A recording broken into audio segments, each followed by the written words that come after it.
Hey Newsrounders, welcome to your Thursday update with me, Shaniqua. Here's some of what's to come. The Starliner finally blasts off. And why the rain is affecting UK farms.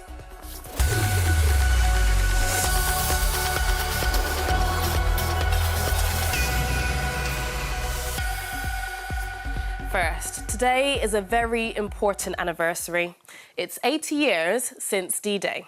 That's one of the most important events of World War II, an event which led to the end of the war. It was the biggest operation of its kind and included soldiers from the UK, USA, Canada and France. 2 days of events are taking place to mark the occasion. US President Joe Biden and King Charles are among world leaders attending an official ceremony in Normandy where soldiers landed on D-Day.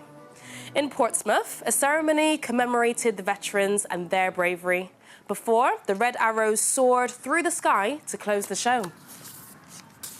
Thousands of soldiers died during the D-Day landings, including the great-great-uncle of 9-year-old William. He travelled to France with 99-year-old Mervyn, one of the last remaining survivors of the invasion, for our special programme. William and Mervyn have come to the British Normandy Memorial. Here you can find the names of 22,000 British men and women who lost their lives in Normandy between the 6th of June and the 31st of August, 1944.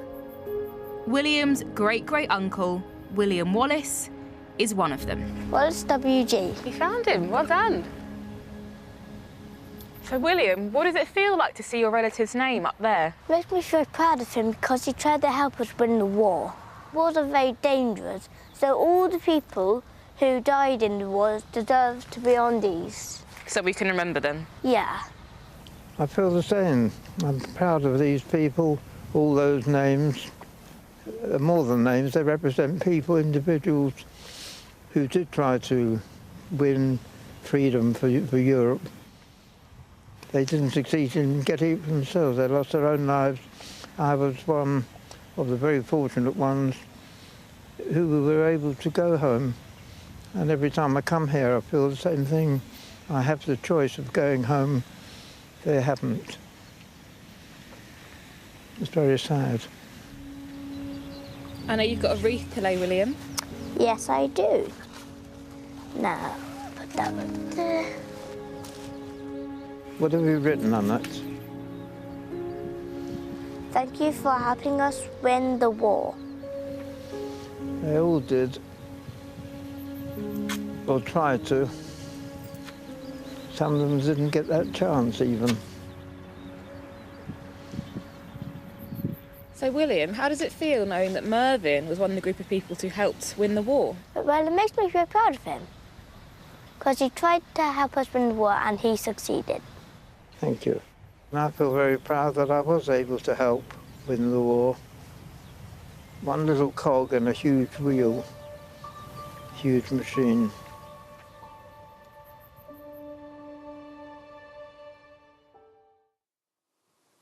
And if you'd like to learn more about D-Day, you can watch our Newsround special this evening at 6:30 on CBBC. And you can also watch the programme now on BBC iPlayer.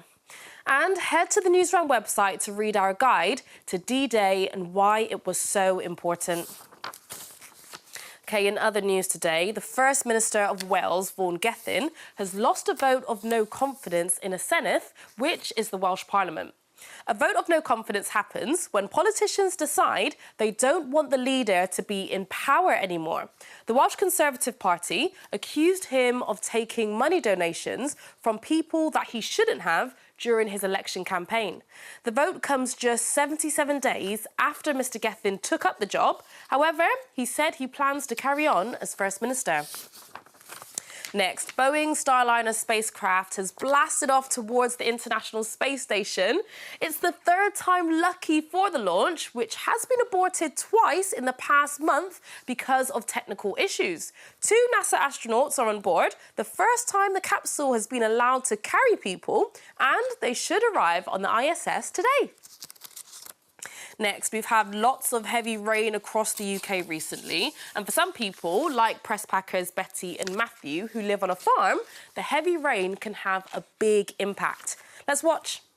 Hi Newsround, I'm Matthew. And I'm Betty. This is our farm. We're going to show you around.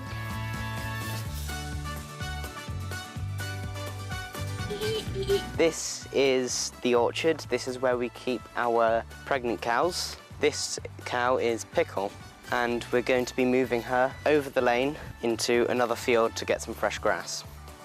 Come on. Come on. In you go, Pickles. After really wet weather, all of this just goes completely soggy, and then when it dries up again, it's all this mush. If I put my foot in that, that's really squishy mud. And you can get your foot stuck. Yeah, you can get your foot stuck really easily.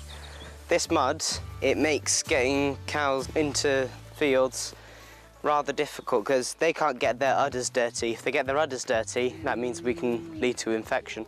Between October last year and March this year, the UK had the second wettest winter on record.